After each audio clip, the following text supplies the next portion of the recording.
আসসালামু আলাইকুম। Pinterest-এর tag setup বা কনভার্সন এপিআই সেটআপ খুবই গুরুত্বপূর্ণ। আপনারা যারা Pinterest-এর অ্যাড রান করেন তারা খুব ভালো করেই জানেন।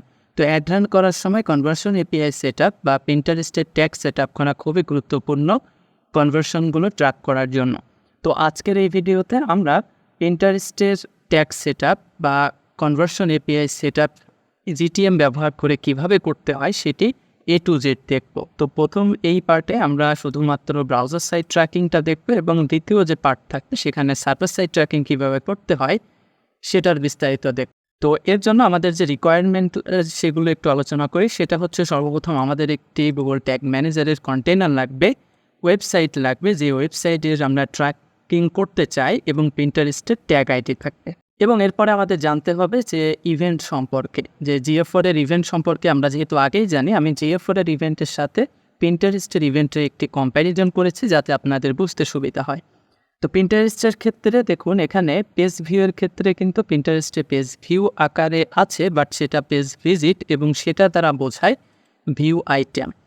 অ্যাড টু কার্ট, Pinterest-এও অ্যাড টু কার্ট আছে, কিন্তু Pinterest-এ begin checkout, add payment information, add to white list এগুলো নেই। এগুলো যদি আপনি ট্র্যাক করতে চান সেক্ষেত্রে আপনাকে কাস্টম ইভেন্ট ইউজ করে করতে হবে। পার্সেসের ক্ষেত্রে Pinterest-এর বলে চেকআউট। তো চেকআউট ট্র্যাক করা মানে পার্সেস ট্র্যাক করা, এবং এক্ষেত্রে দেখুন জেনারেট লিড GA4 বলে, এবং Pinterest-এর ক্ষেত্রে লিড, সার্চ, এবং Pinterest-এর ক্ষেত্রে সার্চ, এবং সাইন আপের ক্ষেত্রে Pinterest সাইন আপ বলে থাকে। এখন যেহেতু আমরা বেসিক ধারণাগুলো পেয়ে গেলাম, আমরা এই ইভেন্টের উপর বেসিস করে আমরা Pinterest-এর ব্রাউজার সাইট ট্র্যাকিং বা ক্লায়েন্ট সাইট ট্র্যাকিংটা আজকে সম্পন্ন করব। তো সর্বপ্রথম আপনার যে কাজটি করতে হবে সেটি হচ্ছে গুগল ট্যাগ ম্যানেজারকে আপনার যে ওয়েবসাইট আছে এই ওয়েবসাইটের সাথে কানেক্ট করতে হবে।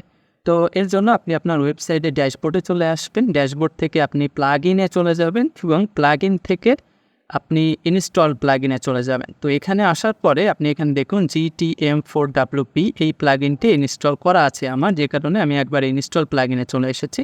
আপনাদের যদি কারোর এটা করা না থাকে সেক্ষেত্রে আপনি অ্যাড নিউ প্লাগইন থেকে এই যে প্লাগইনটি রয়েছে এই প্লাগইনটি ইনস্টল করে নেবেন।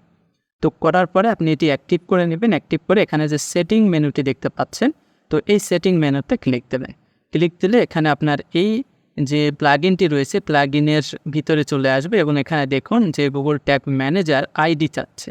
তো এখন আপনি যে গুগল ট্যাগ ম্যানেজারের যে কন্টেনারটি তৈরি করেছিলেন এই কন্টেনারের এখানে চলে আসবেন। এখানে চলে এসে এখানে যে কন্টেনার আইডিটি রয়েছে এই আইডিটি আপনি কপি করবেন। কপি করে আপনার যে ওয়েবসাইটটি রয়েছে এই ওয়েবসাইটের এখানে আপনি পেস্ট করে দেবেন। পেস্ট করে দিয়ে এখানে সেভ চেঞ্জেসে ক্লিক দিয়ে দেবেন। এবং একই সাথে আপনার আরও কয়েকটা কাজ করা লাগতে পারে। যদি আপনার প্রিভিয়াসলি আপনি Google tag manager for WordPress অপশনটি ইনেবল করে না থাকেন, সেক্ষেত্রে আপনার বেসিক ডাটা এবং ইভেন্ট ডাটার যে ডেটা লেয়ারগুলো রয়েছে সেই ডেটা লেয়ারগুলো ইনেবল করতে হবে। আশা করি এটা আপনারা পারবেন। যদি না পারেন সেক্ষেত্রে আমার হোয়াটসঅ্যাপে নক দিলে আমি দেখিয়ে দিই। তাহলে এখন যে বিষয়টি হলো সেটি হচ্ছে আমার ওয়েবসাইটের সাথে গুগল ট্যাগ ম্যানেজারের কিন্তু কানেক্টেড সম্পূর্ণ হয়েছে। এখন আমার অন্য আরেকটি যে কাজ করতে হবে, এই ট্যাগ ম্যানেজার থেকে আমার Pinterest-এর ডেটাগুলো ট্রান্সফার করতে হবে। তো এর জন্য আমাদের Pinterest-এর যে আইডি সেই আইডিটি লাগবে, এবং এই আইডি দিয়ে আমাদের গুগল ট্যাগ ম্যানেজারে ট্যাগ দিয়ে আমরা ওই আইডির কাছে পাঠিয়ে দেবো Pinterest-এর কাছে। তো আমরা এখন Pinterest থেকে ট্যাগ আইডিটি কালেক্ট করব। তো এখন আপনাদের যে অ্যাড অ্যাকাউন্ট রয়েছে Pinterest-এর ক্ষেত্রে সেই অ্যাড অ্যাকাউন্টে চলে আসবে। এখানে ক্লিক দিয়ে আপনি এখানে নিচে দেখুন কনভার্সন রয়েছে ম্যানেজ বিজনেসেসের ভিতরে। তো কনভার্সন বাটনে যখন ক্লিক দেবেন এখানে আপনি দেখতে পাবেন Pinterest ট্যাগ বা ট্যাগ ম্যানেজার এবং কনভার্সন এপিআই। ট্যাগ ম্যানেজারে ক্লিক দিয়ে দেবেন। ক্লিক দেওয়ার পর এখানে আপনি Pinterest আইডিটি দেখতে পাচ্ছেন। তো আপনার যদি আইডি করা না থাকে সেক্ষেত্রে আপনি নিউ বাটন দেখতে পাবেন, সেখান থেকে আপনি করে নিতে পারবেন। তো সর্বপ্রথম এখানে দেখতে পাচ্ছেন আমাদের Pinterest-এর যে বেস কোড রয়েছে সেই বেস কোডটি ইনস্টল করতে হবে। তো এর জন্য আপনি ট্যাগ ম্যানেজারে চলে আসবেন। ট্যাগ সেকশন থেকে আপনি নিউয়ে ক্লিক দেবেন। নিউয়ে ক্লিক দেওয়ার পরে ট্যাগ কনফিগারেশনে, এবং এখান থেকে আপনি Pinterest-এর যে ট্যাগ সেই ট্যাগটি এখান থেকে সিলেক্ট করে দেবেন। তো এখানে দেখতে পাচ্ছেন Pinterest ট্যাগ, এটি বিল্ডিংয়ে দেওয়া আছে, আপনাদের নতুন করে গ্যালারি থেকে ইনস্টল করার প্রয়োজন নেই। তো এখানে দেখুন যে ট্যাগ আইডি, সো এখানে ট্যাগ আইডি আমি ডিরেক্ট এভাবে দিয়ে দিতে পারি, দিয়ে দিলেও কাজ হবে, কিন্তু আমাদের যেহেতু আরও কিছু ইভেন্টের জন্য সেট আপ করা লাগবে যে কারণে আমি এটি একটি কনস্ট্যান্ট আকারে তৈরি করে নেব। তো এখান থেকে আপনারা এই প্লাস আইকনে ক্লিক দেবেন। এখান থেকে উপরে ডান পাশে যে প্লাস আইকন এটিতে ক্লিক দেবেন। ভেরিয়েবল কনফিগারেশনে ক্লিক দিয়ে এখান থেকে কনস্ট্যান্টে ক্লিক দেবেন। আমাদের ট্যাগ আইডি যেহেতু কনস্ট্যান্ট, এটি পরিবর্তন হয় না, সেহেতু আমরা একটি কনস্ট্যান্ট ভেরিয়েবল তৈরি করে নেব। তো এখানে আমি নামটি লিখে দিচ্ছি। তো এখন আপনি সেভ করে দেবেন এবং এখানে দেখুন আমাদের পিন্টারেস্টের ট্যাগ আইডিটি কিন্তু বসে গিয়েছে এবং এখানে আপনার আরেকটা যে কাজ করতে হবে সেটি হচ্ছে হ্যাশড মেইল ইউজ করতে হবে। এখানে প্রথম পর্যায়ে আমরা এটি ইউজ করছি না, আমরা দ্বিতীয় পর্যায়ে গিয়ে এটি ইউজ করব। তো এখন আমাদের ট্রিগারটি সিলেক্ট করে দিতে হবে। ট্রিগারের ক্ষেত্রে অল দ্য পেজ, এই ট্রিগারটি আমরা সিলেক্ট করে দেব। এখন দেখুন আমাদের ট্যাগ কনফিগারেশন করা শেষ, আমাদের ট্রিগার সিলেক্ট করা শেষ। এখন আমাদের এই ট্যাগের নামটা দিয়ে দিতে হবে। তো আমরা এখানে নামটা দিয়ে দেবো পিন্টারেস্ট বেস কোড ট্যাগ। এখন এটি আমরা সেভ করে দেব। তাহলে দেখুন খুব ইজিলি আমরা কিন্তু পিন্টারেস্টের যে বেস কোড ট্যাগটি রয়েছে সেটি সেট আপ করে ফেললাম। এখন আমরা এটি সাবমিট দিয়ে দেব এবং পাবলিশ করে দেব। পাবলিশ করে দিয়ে আমরা এটি এখন চেক করব। তো আমাদের কিন্তু পাবলিশ হয়ে গিয়েছে, দেখতে পাচ্ছেন। এখান থেকে আমরা ওয়ার্ক স্পেসে চলে যাব। ওয়ার্ক স্পেস থেকে এখানে প্রিভিউ বাটনে ক্লিক দেব। এখানে ট্যাগ অ্যাসিস্ট্যান্টটা এখানে আসবে এবং এখান থেকে আমাদের ওয়েবসাইটের লিঙ্কটি এখানে দিয়ে আমরা কানেক্ট বাটনে ক্লিক দেব। তো এখন ওয়েবসাইটটি ট্যাগ অ্যাসিস্ট্যান্টের সাথে কানেক্ট হবে। তো কানেক্ট হয়ে গেলে এখানে যে ডেটা লেয়ারে যত ডেটাগুলো রয়েছে সেই ডেটাগুলো কিন্তু আমার এই ট্যাগ অ্যাসিস্ট্যান্টে চলে আসবে। তো এখানে দেখতে পাচ্ছেন অলরেডি ডেটাগুলো আসা শুরু হয়েছে। আমি একটি প্রোডাক্ট ভিউ করি। এখানে দেখুন যে আমি একটি প্রোডাক্ট ভিউ করেছি। তো প্রোডাক্ট ভিউ করার পরে এখানে দেখুন যে আমার ট্যাগ অ্যাসিস্ট্যান্টেও কিন্তু যে সিলেক্ট আইটেম আসছে, এরপরে যে ইভেন্টটা হবে সেটি হচ্ছে ভিউ আইটেম ইভেন্টে। আমরা একটু অপেক্ষা করলে এখানে কিন্তু ডেটাটা চলে আসবে। তো আপনারা কিছুক্ষণ অপেক্ষা করবেন। অ্যাকচুয়ালি এটা নেটওয়ার্কের ইস্যুর কারণে মাঝে মাঝে একটু দেরি হতে পারে। তো এখানে দেখুন যে এটা কিন্তু ফায়ার হয়ে গিয়েছে, যে ভিউ আইটেম। এখান থেকে যদি আমরা এপিআই কলের এই সেকশনে ক্লিক দিই তাহলে কিন্তু দেখতে পাবেন যে আমি কোন প্রোডাক্টটা সিলেক্ট করেছিলাম সেই প্রোডাক্ট ডেটা কিন্তু এখানে চলে এসেছে। তো এখন আমরা ভিউ আইটেমের জন্য যে ইভেন্টটি রয়েছে সেই ইভেন্টটি আমরা তৈরি করব। তো এখানে দেখুন যে পেজ ভিউ ভিজিটের ক্ষেত্রে, তো পেজ ভিজিটের বা ভিউ আইটেম এটি একই কথা। তো এর জন্য যে রিকোয়ারমেন্ট যে ভ্যালুগুলো রয়েছে বা প্যারামিটারগুলো রয়েছে সেখানে আমি এখানে এন্ট্রি করে রেখেছি যে item event ID, product ID এবং প্রোডাক্ট ক্যাটাগরি। তো এখানে একটি বিষয় দেখুন যে যখন আমি একটি প্রোডাক্ট ভিউ করব তখন কিন্তু একের অধিক প্রোডাক্ট ভিউ করার সুযোগ নেই। দ্যাটস ওয়াই আমার এখানে একটি অর্থাৎ সিঙ্গেল প্রোডাক্ট আমি ভিউ করেছি এবং সিঙ্গেল প্রোডাক্টের ডেটাই কিন্তু এখানে এসেছে। এখন আমরা এটি সেট আপ করবো। তো সেট আপ করার জন্য আমাদের কী লাগবে আমরা একটু দেখে নিই। ইভেন্ট আইডি লাগবে, প্রোডাক্ট আইডি এবং প্রোডাক্ট ক্যাটাগরি। তো ট্যাগ সেকশন থেকে আপনি নিউয়ে ক্লিক দেবেন। নিউয়ে ক্লিক দেওয়ার পরে আপনি ট্যাগ কনফিগারেশন থেকে পিন্টারেস্টের যে ট্যাগটি রয়েছে সেই ট্যাগটি আমরা এখানে সিলেক্ট করে দেবো। সিলেক্ট করে দেওয়ার পর আমাদের পিন্টারেস্ট আইডিটি চাচ্ছে। তো আমরা এখান থেকে আইডির যে ভেরিয়েবল আমরা তৈরি করেছিলাম সেটি সিলেক্ট করে দিলাম। হ্যাশট্যাগ যেহেতু আমরা পরে ইউজ করবো সেহেতু এটা আর এখন দিব না। এখন ইভেন্ট ফায়ার্ডের ক্ষেত্রে আমরা এখানে পেজ ভিজিট দিব। এটি পেজ ভিজিটই হচ্ছে পিন্টারেস্টের ক্ষেত্রে প্রোডাক্ট বা আইটেম ভিজিট এটা। তো এক্ষেত্রে আমাদের দেওয়া লাগবে দেখুন যে প্রোডাক্ট আইডি এবং প্রোডাক্ট ক্যাটাগরি। তো এটি আমরা তৈরি করে নেব। প্রোডাক্ট আইডি বলতে এটি হচ্ছে আইটেম আইডি এবং প্রোডাক্ট ক্যাটাগরি বলতে আইটেম ক্যাটাগরি। তো আমরা এই দুইটি ভেরিয়েবলটা তৈরি করে নেব। এখানে দেখুন যে তৈরি করার জন্য ই-কমার্সের পরে ভ্যালুর ভিতরে আছে এই প্রোডাক্টের যে ডিটেলস সেগুলো, যে item ID, price, item name, product category বা আইটেম ক্যাটাগরি সেটি। তো এটা নেওয়ার জন্য আমরা যেভাবে ভেরিয়েবলটা তৈরি করবো ডেটা লেয়ারে আমি একটি দেখিয়ে দিচ্ছি। ই-কমার্সের পরে ডট দিয়ে আমাদের আইটেমস দিতে হবে। তো এর জন্য আমি এই প্লাস আইকনে ক্লিক দেব। এখান থেকে আমি নিউ ভেরিয়েবলে ক্লিক দেব। ভেরিয়েবল কনফিগারেশন থেকে আমি ডেটা লেয়ার থেকে যেহেতু ডেটাটা নিচ্ছি দ্যাটস ওয়াই আমি ডেটা লেয়ার ভেরিয়েবলটা দেখিয়ে দিব। এবং এখানে দেখো যে ই-কমার্সের ভিতরে এই ডেটাটা রয়েছে, তাই আমি ই-কমার্স দিলাম। এবং ই-কমার্সের ভিতরের কোনটার ভিতরে আইটেমসের ভিতরে ডেটা আছে, তো আমি আইটেমসটা এখানে দিয়ে দিলাম। এবং এটা যেহেতু অ্যারে, দেখুন থার্ড ব্র্যাকেটের ভিতরে যদি কোনো কিছু থাকে সেটা আমাকে অ্যারে বলে। এবং অ্যারে ফর্মুলার ক্ষেত্রে প্রথমে 0 থেকে শুরু হয় এবং এর পরের প্রোডাক্টটা 1, 2 এইভাবে থাকবে। তো যেহেতু এটি প্রথম প্রোডাক্ট সেহেতু 0 দিতে হবে, সেহেতু আপনি এখানে 0 দিয়ে দেবে, ডট দেবে। এবং এখন আমাদের লাগবে আইটেম আইডি বা প্রোডাক্ট আইডি। তো এটা কপি করে নেবেন। কপি করে এই যে পরে 0 ডটের পরে এখানে দিয়ে দেবেন। তাহলে কিন্তু আমরা যে আমাদের আইটেম আইডি সেটি পেয়ে গেলাম। এখানে আপনি নাম দিয়ে দেবেন ডিএলভি প্রোডাক্ট আইডি। তো এখন এটি সেভ করে দিবে। ঠিক একইভাবে আমি ক্যাটাগরিটাও তৈরি করে নেব। তো দেখুন আমি প্রোডাক্ট ক্যাটাগরিটিও তৈরি করে নিয়েছি এবং এখানে সেট করে দিয়েছি। এখন ট্রিগারিংয়ের ক্ষেত্রে আমাদের দেখুন ইভেন্ট কোনটা ফায়ার্ড হয়েছে। ইভেন্ট ফায়ার্ড হয়েছে ভিউ আইটেম। তো আমাদের ভিউ আইটেম একটি ট্রিগার তৈরি করতে হবে। তো আমি এই ট্রিগারের ইভেন্টের নামটা কপি করে নিলাম এবং ট্রিগারের এই সেকশন থেকে নিউ ট্রিগার এবং এখান থেকে ট্রিগার কনফিগারেশন নিচে এসে আপনি কাস্টম ইভেন্টে সিলেক্ট করে দেবেন এবং ইভেন্টের নাম আপনার ডেটা লেয়ারে যে ইভেন্টটি ফায়ার হয়েছে সেই ইভেন্টের নামটি এখানে দিয়ে দেবেন এবং এখানে ট্রিগারের যে নাম এই নামটি এখানে দিয়ে দেবেন এবং ফাইনালি এখানে সেভ বাটনে ক্লিক দিয়ে দেবেন। তাহলে আপনার ট্রিগারটাও তৈরি হয়ে যাবে এবং ফাইনালি এখানে সেট হয়ে যাবে এবং এই ট্যাগের নামটি আমরা দিয়ে দেব পিন্টারেস্ট ভিউ আইটেম ট্যাগ এবং ফাইনালি এখান থেকে আমরা এই ট্যাগটি সেভ করে দেব। তো এখানে দেখুন দ্বিতীয় যে পেজ ভিজিট বা ভিউ আইটেম ছিল সেটিও আমাদের তৈরি করা শেষ এবং আমরা এখন নিচের দিকে আরেকটি কাজ করব, সেটি হচ্ছে অ্যাড টু কার্টের কাজ। অ্যাড টু কার্টের ক্ষেত্রে দেখুন আমাদের ইভেন্ট আইডি অ্যাকচুয়ালি ডিডুপ্লিকেটের জন্য লাগে, যেহেতু আমরা কনভার্সন ট্র্যাকিং দ্বিতীয় পার্টি করব, সেই দ্বিতীয় পার্টি আমরা ইভেন্ট আইডি কীভাবে সেট আপ করবেন কনভার্সন এপিআই ইউজ করে, মানে সার্ভার সাইড এবং ব্রাউজার সাইডে, তখন দেখিয়ে দিলে আপনাদের বুঝতে সুবিধা হবে। তো এখানে দেখুন আমাদের আর যে বাকি যে প্যারামিটারগুলো লাগবে সেগুলো হচ্ছে প্রোডাক্ট আইডি, প্রোডাক্ট ক্যাটাগরি, এই দুটো আমাদের তৈরি করা আছে।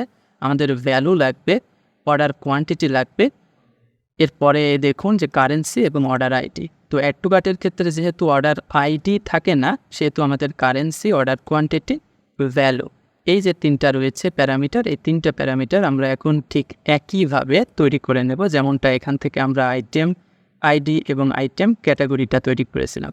এখান থেকে আমরা ই কমার্স ডট কারেন্সি দিলে আমরা কারেন্সিটা পাবো, ই কমার্স ডট ভ্যালু দিলে আমরা ভ্যালুটা পাবো। তো এখন আমি ট্যাগ সেকশন থেকে নিউ বাটনে ক্লিক দেব এবং এখান থেকে আমাদের পূর্বের মতোই এখানে আমাদের পিন্টারেস্টের যে ট্যাগ সেটি সিলেক্ট করে দিব।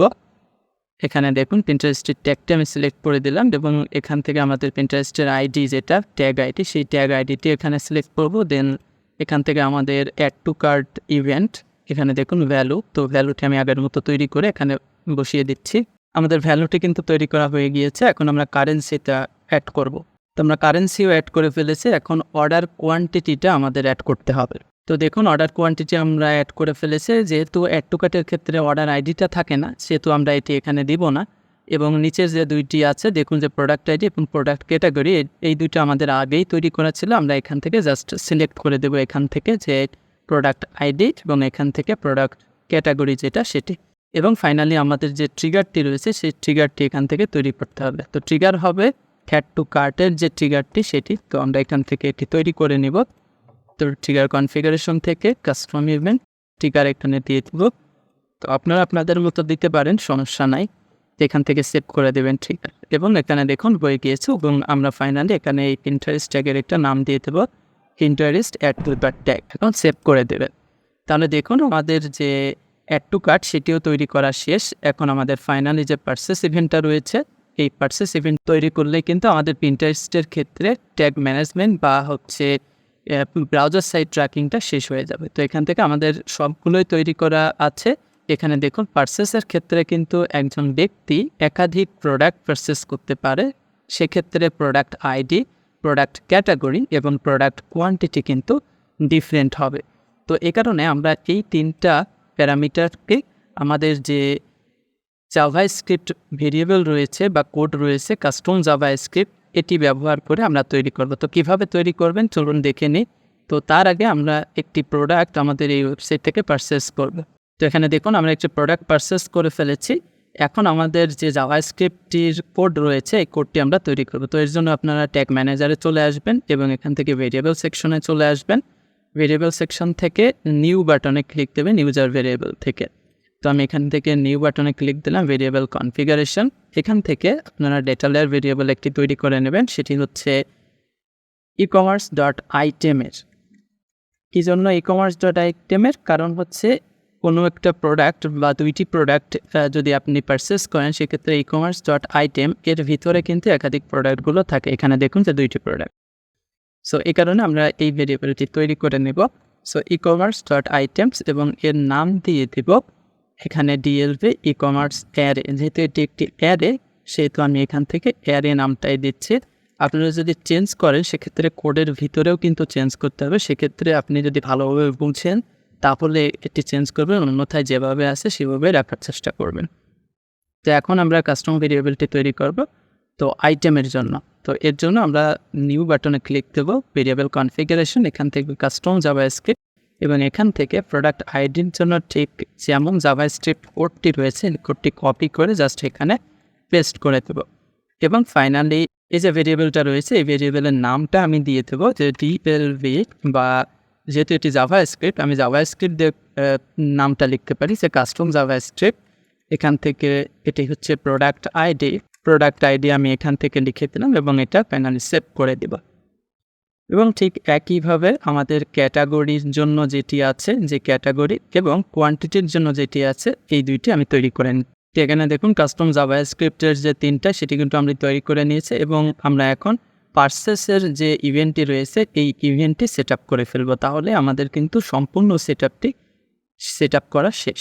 তো এখন আমরা ট্যাগ সেকশনে চলে যাব, ট্যাগ সেকশন থেকে নিউ বাটনে ক্লিক দেব এবং এখান থেকে ট্যাগ কনফিগারেশন এবং সর্বশেষ আপনি এখান থেকে যে পিন্টারেস্ট ট্যাগটি রয়েছে এর আগের মতো আপনি পিন্টারেস্ট ট্যাগটি সিলেক্ট করে দেবেন।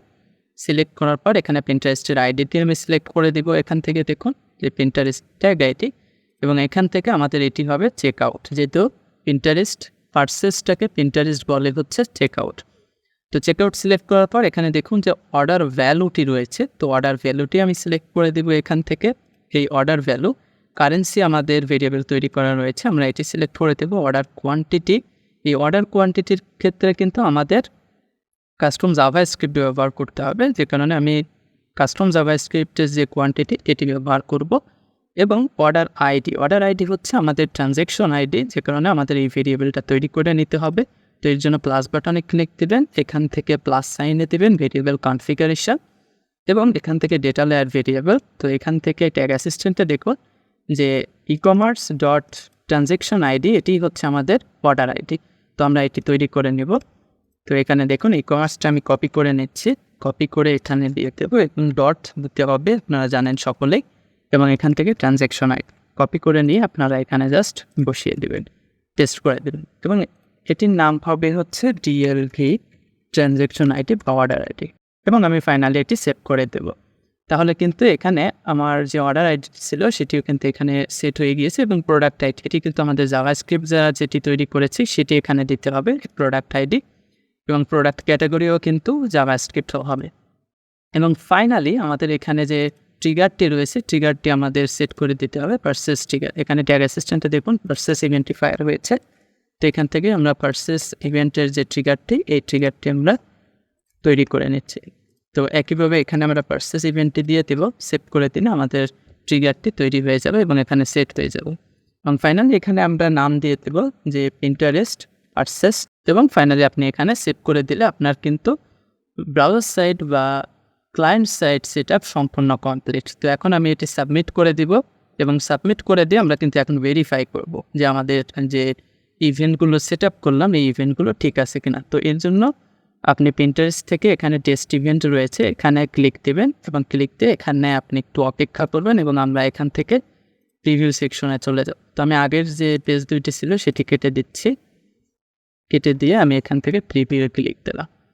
তো প্রিভিউ ক্লিক দিলে এখানে দেখুন যে বিষয়টা সেটা হচ্ছে আপনি ওয়েবসাইটের লিঙ্কটা দিয়ে কানেক্ট বাটনে ক্লিক দেবেন, তাহলে কিন্তু আপনার ওয়েবসাইটটি কানেক্ট হতে থাকবে এবং এখান থেকে দেখবেন যে আপনার যে বেস কোডটি রয়েছে সেটি ফায়ার হওয়ার সাথে সাথেই এখানে যে ইনিশিয়াল যে ডেটা সেই ডেটাগুলো এখানে চলে আসবে। তো আমরা এখানে একটু অপেক্ষা করব, ওয়েবসাইট অনেক সময় নেটওয়ার্ক জটিলতার কারণে দেরি হতে পারে। তো এখানে দেখুন যে আমাদের ওয়েবসাইটটি কিন্তু লোড হওয়ার সাথে সাথে এখানে যে ইনিশিয়েটেড হয়েছে গুগল ট্যাগ ম্যানেজার সোর্স দ্বারা সেটি এখানে চলে এসেছে। তো এখন আমরা একটি প্রোডাক্ট পারচেস করে দেখব এবং এখান থেকে পিন্টারেস্টের কাছে ডেটাটা যাচ্ছে কিনা, গুগল ট্যাগ ম্যানেজার থ্রুতে পিন্টারেস্টের কাছে যাচ্ছে কিনা এটি আমরা দেখব। তো আমরা একটি প্রোডাক্ট কিন্তু ভিউ করে ফেলেছি। তো এখানে আমাদের ট্যাগ ম্যানেজারে দেখুন প্রোডাক্টের বেস কোডটা কিন্তু আগেই ফায়ার হয়েছে এবং ভিউ আইটেম যেটা বা প্রোডাক্ট ভিউয়ের যেটা সেই ইভেন্টটাও কিন্তু ফায়ার হয়েছে। এখন আমরা এখানে দেখুন যে বেস ভিজিট আকারে কিন্তু এখানে চলে এসেছে, তার মানে আমাদের এই পর্যন্ত সেট আপ কিন্তু ডান। এখন আমরা অ্যাড টু কার্টে ক্লিক দিলাম, অ্যাড টু কার্টে ক্লিক দিলে এখানে আমাদের অ্যাড টু কার্টের যে ট্রিগার সেটি ফায়ার হবে এবং পিন্টারেস্টের ক্ষেত্রে দেখুন অ্যাড টু কার্ট ট্রিগার ইভেন্টটা কিন্তু এখানে চলে এসেছে এবং এর ভিতরে আমাদের ডেটাগুলো কিন্তু এখানে চলে এসেছে, দেখতে পাচ্ছেন যে $25 ছিল আমরা যে প্রোডাক্টটা ভিজিট করেছি এখানে ওয়েবসাইটে। এখন আমরা ভিউ কার্টে গিয়ে আমরা এই প্রোডাক্টটি টোটাল পারচেস করে ফেলবো। তো পারচেস করলে আমাদের এই পিন্টারেস্টের ক্ষেত্রে পারচেস ইভেন্টটা এখানে ফায়ার হবে। তাহলে আমরা বুঝতে পারবো যে আমাদের টোটাল যে সেটআপটা আমরা করেছি সেটি কমপ্লিটলি ডান। তো এখানে আমি পারচেসটা করে ফেলতেছি। এখানে ট্যাগ অ্যাসিস্ট্যান্টে আমরা এখানে আমাদের যে পারচেস ট্যাগ রয়েছে এটি কিন্তু ফায়ার হয়ে যাবে একটু অপেক্ষা করলে। তো আমরা এখানে একটু অপেক্ষা করব তো ওয়েবসাইট লোড হওয়া পর্যন্ত। এখানে দেখুন পারচেস ট্যাগটাও কিন্তু ফায়ার হয়েছে এবং আমরা পিন্টারেস্টে যদি যাই, পিন্টারেস্টে দেখুন চেক আউট ইভেন্ট যেটা হচ্ছে পিন্টারেস্ট পারচেস হিসেবে জানে সেটিও কিন্তু ফায়ার হয়ে গিয়েছে। তো এখানে দেখুন তারা আমাদের যে অর্ডার আইডিটি সেটিও কিন্তু চলে এসেছে এবং ভ্যালু কত সেটিও কিন্তু চলে এসেছে। তার মানে আমাদের যে সেটআপটা আমরা করলাম ইভেন্ট সেটআপ বা ব্রাউজার সাইট সেটআপ সেটি কিন্তু কমপ্লিটলি দেয়। তো দ্বিতীয় স্টেপে আমরা কনভার্সন ট্র্যাকিংটা কীভাবে করবেন, সার্ভার সাইড ট্র্যাকিং সেটি সম্পর্কে বিস্তারিত জানাবো। সেই ভিডিওটি দেখার আশা ব্যক্ত রেখে আজকের এই ভিডিওটি এখানে শেষ করছি। আসসালামু আলাইকুম।